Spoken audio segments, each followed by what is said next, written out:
that there will be another pandemic. I suppose personally what I would want is a real transparent, candid mea culpa about this is how we handled it, this is what we did wrong, this is what we'll never do again, this is what we exploited, this is how it was handled incorrectly, these were people that were shamed that shouldn't have been, that should never have been said, these companies should never have profited, Moderna should not have been invested in by... Why should you not? Why are you not allowed to profit off of medicine? Is that like, well, actually, he's like a full-on probably. I wonder if I have a cough. He's probably like a full-on like anti-corporate guy who is like also quasi-socialist third position or something. I imagine. I don't know. By a person who's now the Prime Minister in the UK, he set up a hedge fund that funded Moderna. None of those companies should have profited from a disaster of this nature. Certainly, public politicians shouldn't have been partying. We must radically redress the ability that Big Pharma has to influence policy. Are you avoiding the Reuters article? What are you talking about? What? Because I recognize that no one's going to trust these government medical agencies until that's remedied. If that kind of conversation took place, I think that... Why can't Destiny just say that at least medicine shouldn't be profited from? Because why shouldn't you profit from medicine? Why would I ever say that? What do you mean? I'm a capitalist. Why should you not be able to collect profits on creating things that are good for society? I feel like of all the things you want people to profit from, things like medicine would be at the top of the list. Of course, I think there should be profits there. If you manage to create medicines that help people, that's probably good that you're making money off of that.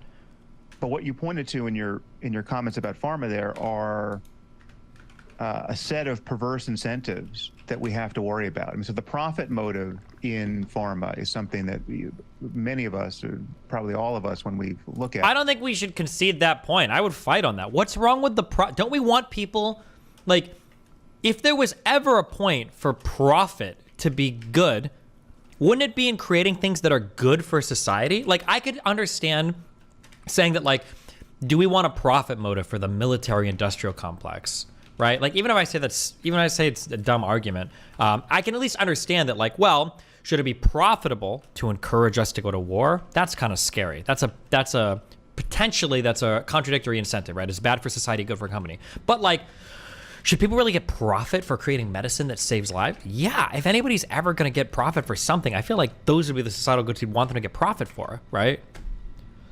And then people just make shit up. Destiny, it gives rise to problems as well, such as the fact that we have no novel investigation into antibiotics because it wouldn't be profitable. What are you talking about?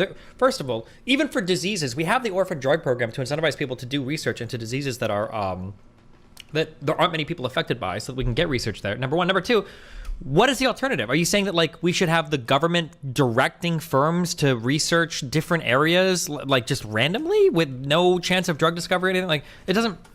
Like, I don't know, like, it just doesn't make any sense. I mean, like, we can do general research on things, or I guess you can have, like, go find a country with socialized medicine and make them discover, like, brand new amazing antibiotics if you think that that's, like, the way that process can work. But medical universities do real good work. Medical universities do good work on general research, but they don't bring drugs to market. And at the end of the day, that's the only thing that matters. Well, no, I shouldn't say that's the only thing that matters. Well, it's kind of the only thing that matters. At the end of the day, you need a drug to take, right? And that's what pharmaceuticals do, is they go through the trials and tribulations of going through the actual trials of making sure that we've got drugs that are efficacious for treating diseases, right? That's the whole point of bringing the drug to market. General research at a university does not get us a drug that we can take. Destiny, the incentive can sometimes be to appear to save lives and to cover up issues with the drugs rather than actually saving lives. Some people think this is a major issue. Yeah, sure, but I mean, like, that's true of any product ever. Like, is it good that there's a profit behind cars? What if they cut corners on seatbelts? Is it good that there's a profit behind clothes? What if they outsource it to slave shops? Is it good that there's a profit behind food? What if they put unhealthy and unnatural additives that make it taste better? Is there, like, yeah, theoretically, there can be bad incentives on literally any single thing ever that's made, but that's why you've got regulatory bodies that make sure people adhere to certain standards, and hopefully that's why you've got competitive markets where you've got multiple companies to choose from, so you can find the one that most aligns with their values. Like, what's the alternative? The government making everything, or just dictate? Like, you don't think the government has problems with inefficiencies, or the government has like, come on. That's the whole point of a competitive market. Destiny, was dope when Oxycontin made killer profits and created the opioid crisis. Yeah, there's a crisis around fucking crack cocaine and everything too. Like, yeah, bad things can happen sometimes, but what do you want? You want to just live with no pharmaceuticals? Like, I don't understand this idea. This is the binary idea. I can't do it. I can't do it. I can't do it. It's like what you just said is so fucking retarded. You should be executed for how stupid that fucking comment was. People look at things where they see one problem and they're like, get rid of everything. It's so fucking fucking retarded. Like, I wish that you lived in a world where people treated you like you want to treat other things. Like, hey, I want to graduate college. Sorry, dipshit, you failed a math test in 6th grade. Like, go work in the fucking coal mines, you retard. Like, oh, I love my mom and dad. They don't love you because one time when you were 2 years old, you shit your fucking pants after they took you to diapers, and now you have no shit. Like, why would you, like, yeah, do pharmaceuticals up sometimes? For sure. Do pharmaceuticals even act with malintent sometimes? Absolutely. Does the FDA get things right all the time? Of course not. But this idea that, like, well, people have made mistakes, so we need to get rid of all of it is so mind-numbingly fucking retarded. And you're taking for granted so many of the amazing things that we've gotten from private companies, from government regulation, and from everything else that exists in society, just because you want to have, like, some edgy retard take, because you identified a mistake sometimes. But it's like, this is what I'm saying is so obviously true, and so it's such a retarded, like, challenge. What about when they f***ed up once before? Yeah, true. What, like, I can't even cite the major advances in pharmaceuticals because you retards probably don't even believe in half of them. I can't even point to advancements in medicine. I thought this was an interesting email. I'm just gonna read this. Why people are stupid, the move towards magic box design. Hello, listening to the stream, and while I agree partially with you about the effects of everyday systems and devices becoming more complicated, being that people need to place more faith in the operation of those systems, I think this misses an aspect of modern design. I'm calling this trend magic box design. 1. The massive success of Apple's products have led to its design philosophy being pretty widely adopted. The design is based around maximizing the ease of use for casual users, abstracting the technical elements, and making them difficult or even impossible to access. Compare Windows and Mac OS as operating systems. Abstracting how the system actually works reduces the fear of complexity, but it A, creates an illusion of simplicity, and B, prevents users from passively absorbing intermediate level knowledge of how the system functions. It's possible to fully analyze a black box, but if you don't need to, most people won't bother.